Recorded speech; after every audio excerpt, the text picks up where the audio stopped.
আবছা ধারণাকে একটু পরিষ্কার করতে প্রথমেই সেই অন্ধকার স্যাঁতস্যাঁতে ঘরগুলো যেখানে ডিব্বা কোম্পানি বিষের বড়ি বানাচ্ছে সেখানে ঢোকার চেষ্টা করব।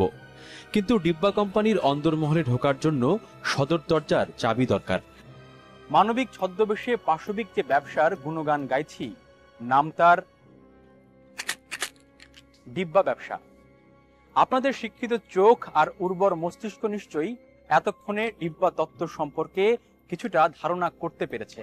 তাহলে প্রথমেই ডিব্বার ঢাকনা খোলা যাক। দেশীয় অর্থনীতি যে কয়েকটি মূল ভিতের ওপর ভর দিয়ে সোজা হয়ে দাঁড়াবার চেষ্টা করছে, তার মধ্যে 3 নম্বরটি হলো ঔষধ শিল্প। পানির অপর নাম যেমন জীবন, ঠিক তেমনি মৃত্যুর বিপরীত শব্দ ঔষধ। জীবন বাঁচানো এইসব ঔষধ কিভাবে কাদের কালো হাতে পড়ে মৃত্যুর কারণ হয়ে ওঠে, তার সব খবর খুঁজে বের করার চেষ্টা থাকবে পুরো 22 মিনিট জুড়ে। গ্রাফিক্স বন্দি মৃত্যুর মিছিল দেখানো মূল উদ্দেশ্য নয়, আসল উদ্দেশ্য ঔষধের আসল আর নকল চেনানো। বাম দিকে তৈরি হচ্ছে জীবন বাঁচানোর মহৌষধ, আর ডান দিকে মৃত্যুর মারণাস্ত্র। একটি স্বাস্থ্য, অন্যটি ব্যাধি। একটির হাত ধরে জীবনের পথে ফেরা যায়, আর অন্যটি করে মৃত্যু পথযাত্রী। আবছা ধারণাকে একটু পরিষ্কার করতে প্রথমেই সেই অন্ধকার স্যাঁতস্যাঁতে ঘরগুলো যেখানে ডিব্বা কোম্পানি বিষের বড়ি বানাচ্ছে সেখানে ঢোকার চেষ্টা করব। কিন্তু ডিব্বা কোম্পানির অন্দরমহলে ঢোকার জন্য সদর দরজার চাবি দরকার। তাই চাবির সন্ধানে পথে নামলো খোঁজ। দু জায়গায় দুটো টোপ ফেলা হলো। দুজনই ওষুধ কোম্পানির সাবেক প্রচার ও প্রসার শাখায় কাজ করতেন, মানে রিপ্রেজেন্টেটিভ। ডিব্বা কোম্পানির ঔষধের ব্যবসা করব, পকেট ভর্তি টাকাও আছে, আমাদের এমন হাবভাবে একজন টোপ গিলেও ফেললো। নাম তার রুহুল।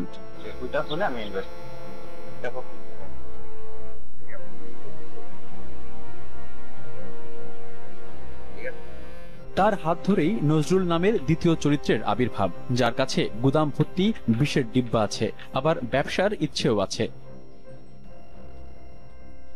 কয়েকজন আছে, আপনাকে বলতেছি না, আমি তাদের সাথে আগে কথা বলি, দেন আপনি আমার নাম্বারটা রাখেন, আমি আপনাকে ইনফর্ম।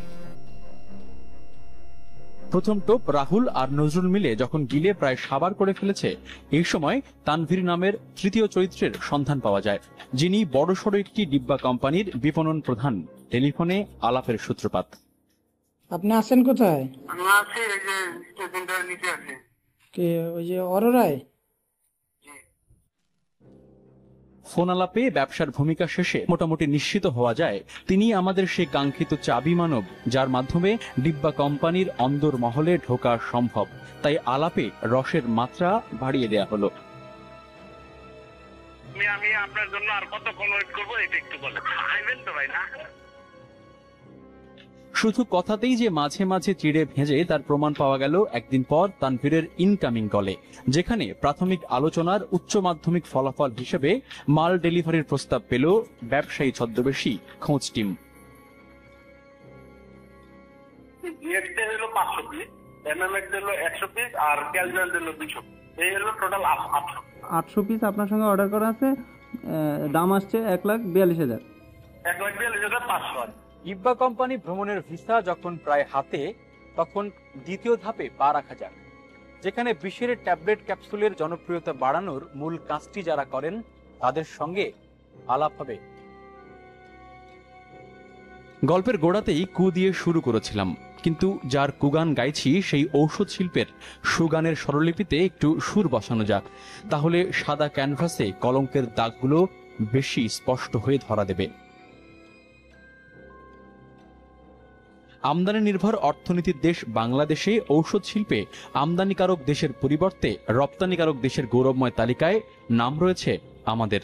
বাংলাদেশে 5,000 ব্র্যান্ডের 23,000-এর বেশি ঔষধ উৎপাদন হচ্ছে, যেগুলো দেশের মোট চাহিদার 97% পূরণ করতে সক্ষম।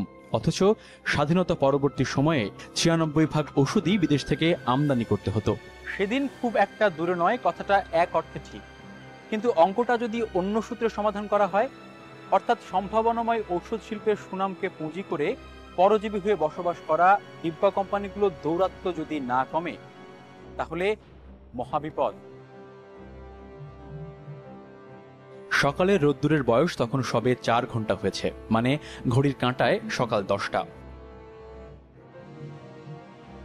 পঙ্গু হাসপাতালের বহির্বিভাগে রোজকার মতো উপচে পড়া ভিড়, রোগীদের লম্বা লাইন, ঔষধ কোম্পানির সাদা শার্ট আর লাল টাই পরা বিপণন কর্মকর্তাদের দৌড়ঝাঁপ, হইহল্লা, ঠেলাঠেলি, রীতিমতো যেন মাছের বাজার।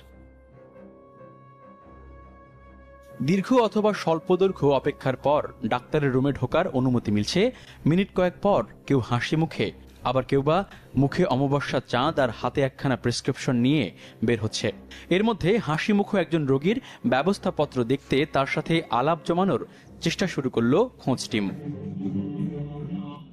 অনুসন্ধানে নামার আগে কয়েকজন বিজ্ঞ ডাক্তারের কাছ থেকে জেনে নেয়া ক্ষতিকর ভেজাল একটি ঔষধের নামই চোখে পড়ল সেই প্রেসক্রিপশনে।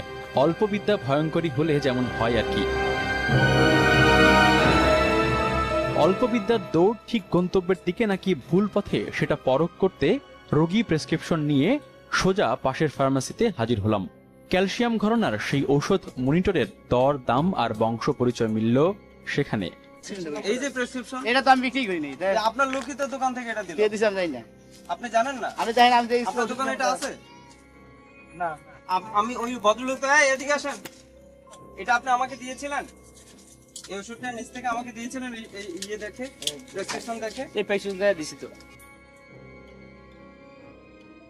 অল্পবিদ্যা যখন কাজে লাগা শুরু করেছে তখন অনুসন্ধানী মনে আরো তথ্যপাতের লোভ একেবারে উতলে উঠতে লাগলো। লোভ সামলাতে না পেরে এক বৃদ্ধার প্রেসক্রিপশনে চোখ বুলানো, সেখানেও একই অবস্থা। চোখে পড়ল ক্যালসিট এম নামের এক ক্যালসিয়াম ট্যাবলেট, বাজারে যার সুনামের বদলে দুর্নামি বেশি। ক্যালসিট এম এর ক্যালসিয়াম রহস্য উন্মোচনে যখন ফার্মেসিতে ব্যস্ত খোঁজ, সেই ফাঁকে বেশ কজন রোগী তাদের অভাব অভিযোগ নিয়ে হাজির হয়। তাদের প্রেসক্রিপশনগুলোতেও এই দুটি নাম, মনিটর আর ক্যালসিট এম এর ছড়াছড়ি চোখ এড়ায় না।